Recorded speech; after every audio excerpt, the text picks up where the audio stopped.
Durante la oración del Santo Rosario se meditan los misterios de nuestra fe. Guadalupe Radio presenta la videoserie Los Misterios del Santo Rosario con el Padre Mariano de Blas, una producción original disponible solo en las aplicaciones de Guadalupe Radio.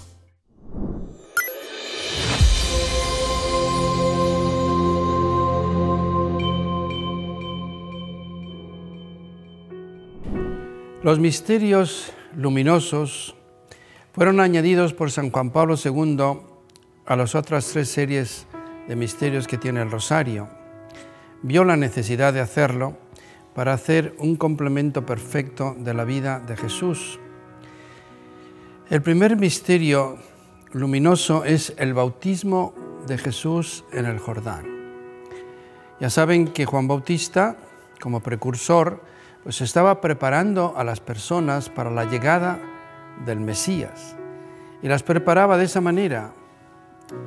Decían sus pecados, los bautizaban en el Jordán, y de esa manera estas personas daban un cambio en su vida, y de esa manera se preparaban para recibir al gran mediador, a Jesús, al Mesías. Y un día, en la fila, en esa fila había soldados de Herodes, prostitutas, pecadores, de todo tipo. Y Jesús se arrimó, se puso en la fila como uno más. Fíjense lo que significa de parte de Dios de humillación y de amor a la humanidad. Se pone en la fila de los pecadores. ¿Cuántas veces tenemos que hacer fila para ir al banco, para ir al médico, para ir a cualquier otro sitio, para entrar al fútbol? Y Jesús se pone en la fila de los hombres. Pero ¿qué fila? No era una fila de santos, era una fila de pecadores, como uno más. Entonces, cuando llegó el turno, Juan Bautista lo descubrió y dijo: no, yo soy el que tengo que ser bautizado por ti, y no al revés. Y él tuvo que convencerle diciendo: esta es la voluntad de Dios, sigámosla. Entonces ya se resignó a bautizarlo. Imagínense qué sentiría San Juan Bautista, pero el Hijo de Dios bautizándose como un pecador. Bueno, lo que hizo Jesús fue asumir todos los pecados del mundo y, sintiéndose el pecador más grande del mundo, bautizarse. Él no era pecador, era el 3 veces santo, sin embargo, asumió los pecados de toda la humanidad, y por eso hubo esta explosión, diríamos, del cielo. Fue algo tan maravilloso que apareció el Padre y el Espíritu Santo. El Padre hablando, diciendo esa frase que le gustaba decir: este es mi Hijo muy amado, en quien tengo todas mis complacencias. Y apareció el Espíritu Santo en forma de paloma y se posó sobre él, y eso para Juan fue la señal definitiva, porque él había recibido esta consigna: sobre quien veas que vuela el Espíritu Santo en forma de paloma, ese es. Por lo tanto, Juan ya no tuvo ninguna duda de que Jesús era el Mesías. Qué humillación, qué amor de parte de Jesús. De esta manera, toda la Trinidad, el Padre y el Espíritu Santo, preparaban al Hijo, hecho ya hombre, para la tarea de evangelizar al mundo. Y por eso existe esa buena costumbre en la gente que va a Tierra Santa. Hay lugares cuidados especialmente en el río Jordán, donde se bautizan, por así decir, o más bien renuevan las promesas del bautismo. A mí me ha tocado ir en varias ocasiones y la gente suele pedir una especie de batas, se las alquilan y se meten al agua. Y no sé, les gusta, pero sobre todo tiene un significado muy fuerte. Es el mismo río donde se bautizó Jesús, donde bautizaba Juan Bautista, y por lo tanto, ellos que ya han recibido el verdadero bautismo de Jesús, quieren renovarlo, y renovarlo precisamente en las mismas aguas de ese río Jordán. Pues bien, tenemos que recordar nuestro propio bautismo. Ahí sucedió algo maravilloso en nuestra vida y ni nos dimos cuenta. Nos hicieron hijos de Dios, pertenecientes a la Iglesia, nos dieron las virtudes teologales, fe, esperanza y caridad, nos dieron las virtudes morales y cardinales. La Santísima Trinidad vino a nuestra alma y realmente el pecado original desapareció. Por lo tanto, recordemos en este misterio nuestro propio bautismo que Jesús instituyó para salvarnos.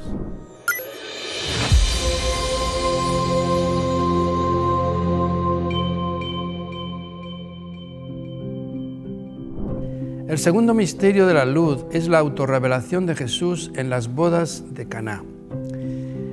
Es importante este dato. Unas bodas pues son un acontecimiento humano relevante y fue invitada la Madre de Jesús. O sea, la Madre de Jesús estuvo ahí presente. Y también invitaron a Jesús. Y Jesús podía haber dicho, yo a esas cosas no voy. No, fue a una boda. Precisamente es para enseñarnos que tenemos que invitar a ambos a los grandes acontecimientos de nuestra vida. Un nacimiento, una primera comunión, un bautismo o el matrimonio, porque ellos quieren alegrarse con nosotros, participar en nuestras alegrías, lo mismo que en nuestras tristezas. Porque a veces nada más los invitamos o nos acordamos de ellos cuando sufrimos y les vamos a rezar. Y ellos nos pueden decir, ¿y ustedes no se alegran? ¿Por qué no nos invitan a sus alegrías? Bien, y ahí ocurrió una cosa que tiene mucho sentido. Se acabó el vino.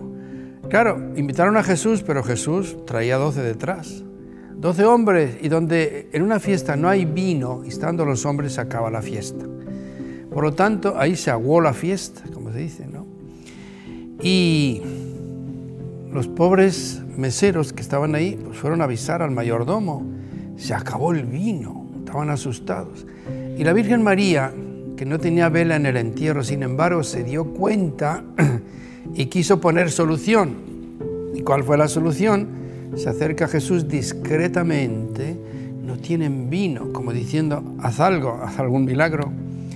Y Jesús le responde, mujer, ¿qué tenemos que ver tú y yo en esto? Todavía no ha llegado mi hora. Es decir, él no tenía permiso todavía de su padre de hacer milagros. Pero ella no se quedó tranquila así, sino que dijo a los servidores, hagan lo que él les diga. Qué manera tan sutil y tan eficaz de decir las cosas. Hagan lo que él les diga. Y ahí van, pues nos ha dicho tu mamá que vengamos contigo, ¿qué tenemos que hacer? Y a Jesús yo creo que se sonrió, porque además había recibido, a modo de rayo láser, un aviso del cielo. Si ella lo pide, hace el milagro. Entonces ella logró que Jesús comenzara antes de tiempo el primer milagro. Dice, bueno, llenen las tinajas que hay ahí de agua. Seguramente fueron al aljibe con cántaros y las llenaron. Y eran 6 tinajas grandes de 100 litros cada una. Podría haber dicho, llenen una jarrita de agua y la convierto en vino. No, Dios es muy generoso. 600 litros de vino y el mejor vino del mundo.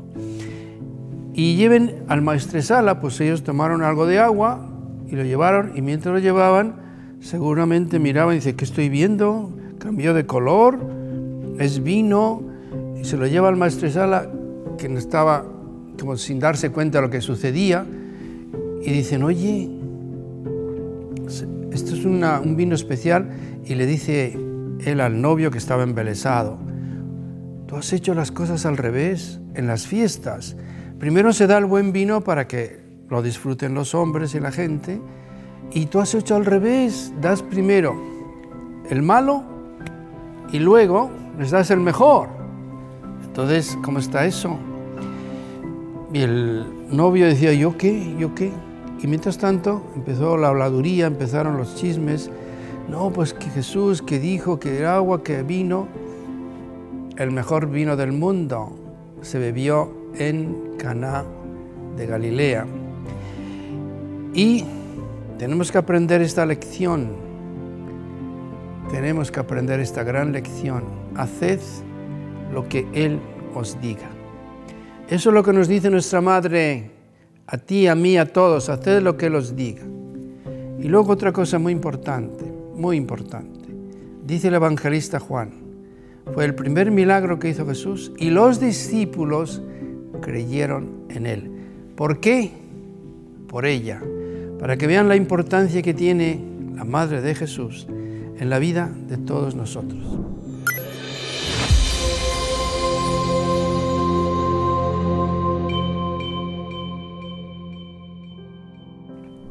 El tercer misterio de la luz es el siguiente, el anuncio del reino de Dios invitando a la conversión.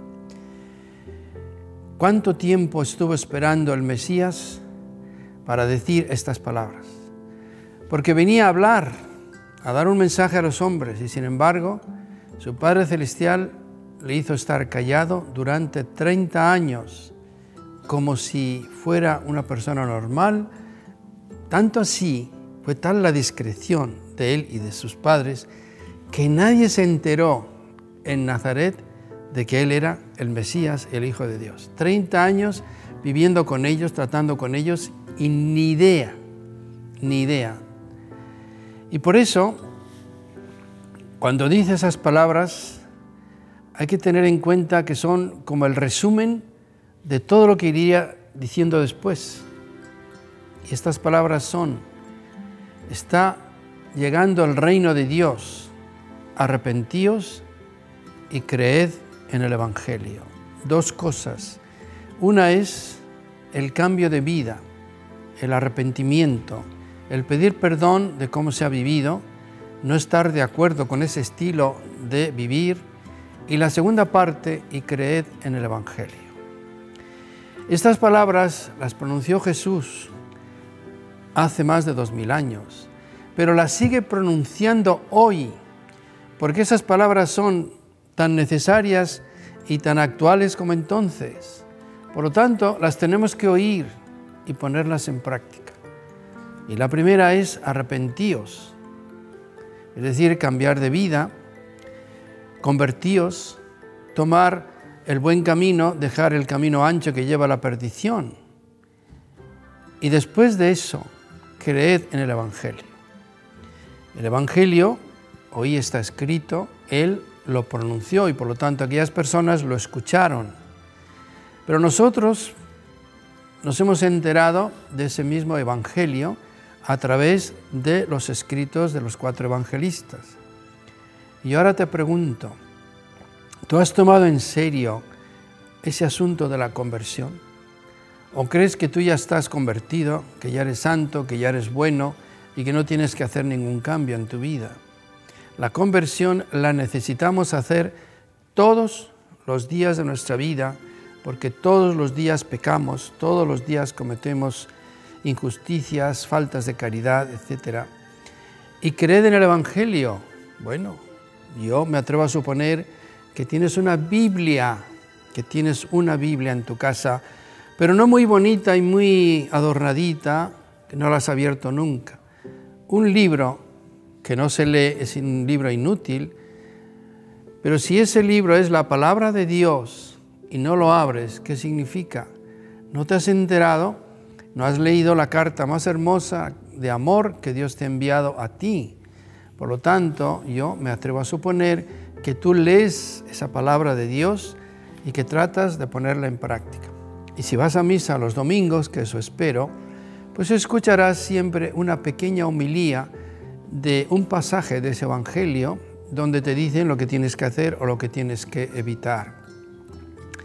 Yo no sé si tu amor a la Biblia es tan grande que cuando la abres sientes una especie de respeto, de amor, de emoción, como cuando un enamorado recibe la carta de la persona que le escribe. Así deberíamos nosotros leer la Biblia, leerla con emoción, con entusiasmo, con alegría y dejarnos interpelar, porque tiene la misma eficacia leer su palabra que escucharla. Igual que en aquella época había gente que las asumía, la ponía en práctica y otros se burlaban, hoy también. Ojalá tú seas de los que leen esa palabra, la asimilan y te transforman en tu vida.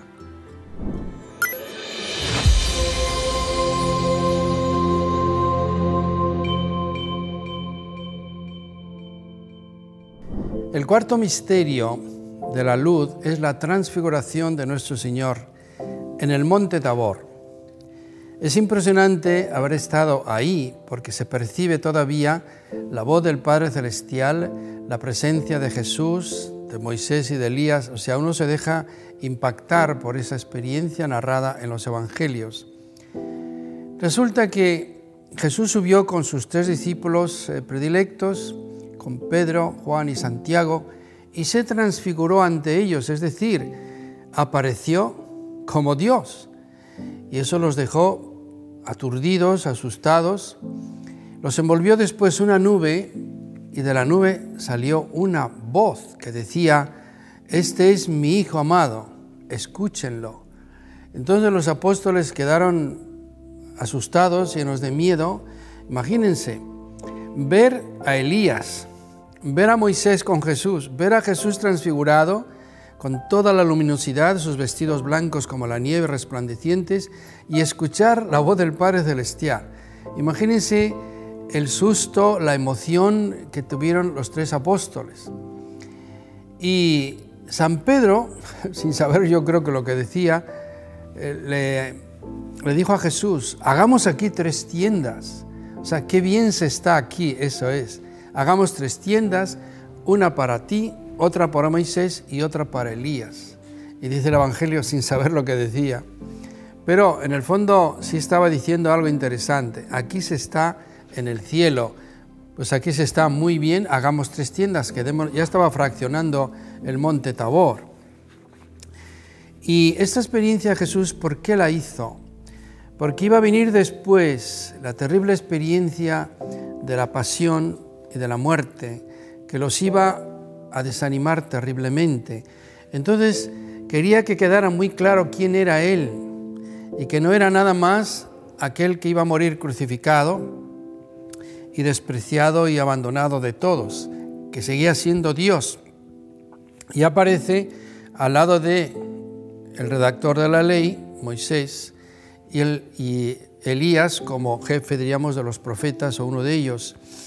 De esa manera, Jesucristo decía: hay una continuidad y yo vengo a dar la plenitud a toda esa revelación anterior. Ahora, lo importante aquí es que nosotros necesitamos también tener una transfiguración. Si Jesucristo no se nos aparece, no digo físicamente, no lo llegamos a comprender como Dios, como el que puede llenar nuestra vida de amor, de alegría, de felicidad y de todo, no saldremos de la mediocridad. Seremos unos eternos mediocres. Y por eso tenemos que pedirle al Señor lo siguiente: si tú quieres que yo sea un cristiano auténtico, tendrás que transfigurarte, tendrás que hacerme ver y sentir quién eres y lo que eres efectivamente para mí, mi vida, mi luz, todo absolutamente. Hay muchos cristianos que son mediocres, y son mediocres porque no han comprendido el amor. Cristo no se les ha transfigurado. Cuando uno piensa en los santos, por ejemplo, uno dice: ¿por qué son santos? El secreto está ahí. Cristo se ha transfigurado. Cristo les ha hecho ver y sentir que Él es el todo de su vida. Y así les he contado en alguna otra ocasión el ejemplo de Santa Teresa. Podía contar el de San Pablo, que era un perseguidor. Pero se le aparece Jesús en el camino a Damasco. Esa fue su transfiguración, por lo menos una de ellas. Y le dijo: Saulo, Saulo, ¿por qué me persigues? ¿Quién eres? Yo soy Jesús, a quien tú persigues. Y le dice: ¿qué quieres que haga? Una vez que ya se ha dado cuenta que Jesús existe, que vive y que lo está persiguiendo, cambia radicalmente de actitud y dice: ¿qué quieres que haga? A los 3 días, después de quedar ciego y no comer ni beber nada, a los 3 días, cuando Ananías le pone las manos y recupera la vista, ¿qué es lo que pidió? Ser bautizado, ser cristiano. Ahí tienen una persona, un apóstol transfigurado, o más bien que se le transfiguró Jesucristo, y eso hizo que él se transfigurara de perseguidor en un enamorado de Cristo para siempre.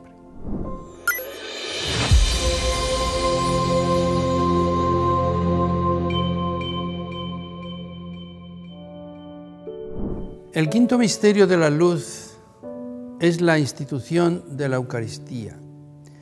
Aquí lo único que podemos decir es amor, amor, amor increíble de parte de Jesucristo. Nos había dado su vida, nos había dado su madre, nos había dado el cielo prometido. ¿Y qué faltaba? Dársenos Él mismo como alimento, su cuerpo y sangre. Y de hecho, los cristianos vivimos y nos alimentamos de su cuerpo y sangre. La Eucaristía es el centro, pero el centro de toda la religión católica. De esa Eucaristía proceden todas las gracias y todo regresa a la Eucaristía. Y por eso, queridos hermanos, tenemos que preguntarnos cómo me llevo yo con la Eucaristía, con la Santa Misa, con la comunión. Porque si yo me llamo cristiano y quiero seguirlo siendo y no tengo gran devoción a la Eucaristía, no voy a misa o voy a regañadientes o por obligación, o no comulgo o comulgo mal, pues ¿qué cristiano soy? Todos los cristianos tenemos que estar de rodillas ante la Eucaristía. Ese sacramento es el cumplimiento de una promesa. Yo estaré con vosotros todos los días hasta el fin del mundo. Por eso se ha quedado. Se fue, pero no se fue. Ahora, hay una diferencia. Se ha quedado, pero no se deja ver. Pero tenemos por la fe la seguridad absoluta de que ahí está, de que nos ve, de que nos mira, de que nos manda sus gracias. Él se ha quedado con una triple presencia. Se ha quedado como una víctima que se ofrece constantemente por nosotros, en lugar de nosotros, para perdonar nuestros pecados. Y por eso, el asistir a misa, en el fondo significa yo quiero ser salvado. Y no asistir, no querer ir, pues parece fuerte, pero significa yo no quiero ser salvado. La otra presencia es como pan de vida, un pan que alimenta nuestra alma y que le da amor, fortaleza, alegría, entusiasmo y todas las cosas que espiritualmente necesitamos. Ese es el pan bajado del cielo. Y se ha quedado también como compañero de camino. Así que no vamos solos por la vida. Ningún compañero más ideal y mejor que Jesús. Se cuenta de que se veían en una playa dos pares de huellas. Significa que iban dos personas, ¿verdad? Y en un determinado momento se veían solo dos. Y entonces la persona pregunta, ¿dónde estabas? Se veían solo unas huellas. Y el otro respondió, sí, se veían solo un par de huellas porque te llevaba cargando. Pues bien, si Jesús nos acompaña y tenemos fe en su presencia, nos sucederá lo que a los discípulos de Emaús, que decían el uno al otro, no ardía nuestro corazón mientras nos hablaba en el camino y nos explicaba las Escrituras. Pero ¿quién lo descubre? El que tiene fe. Porque estos dos discípulos estuvieron con él caminando 2 horas y no se dieron cuenta. En el partir del pan, cuando le invitan a cenar, él toma el pan, lo parte y se lo da. Es un signo eucarístico. En ese momento lo reconocieron y decían eso, no ardía nuestro corazón. Y esos 2 hombres que estaban desanimados, que ya se iban como diciendo no hay nada que hacer, todo acabó de la peor forma, murió crucificado, está en un sepulcro, ya vámonos a nuestro pueblito. ¿Qué hicieron? Dejaron la mesa puesta y se regresaron a donde estaban los demás discípulos, contando a gritos, hemos visto al Señor y lo reconocimos en el partir del pan. Ojalá que tú, querido hermano o hermana, puedas encontrar en la Eucaristía, en Jesús, tu gran amigo, el pan de la vida que alimenta tu espíritu y que te lleva a la vida eterna, porque hay una promesa fenomenal. El que come mi carne y bebe mi sangre tiene la vida eterna y yo lo resucitaré en el último día, y que sea realmente el compañero de camino. Como decía aquella muchacha, he encontrado a Cristo y por tanto la alegría de vivir. Gracias por acompañarnos en un capítulo más de los Misterios del Santo Rosario con el Padre Mariano de Blas. Esta fue una producción original de Guadalupe Radio, disponible solo en sus aplicaciones. Comparte este contenido y ayúdanos a multiplicar la bendición.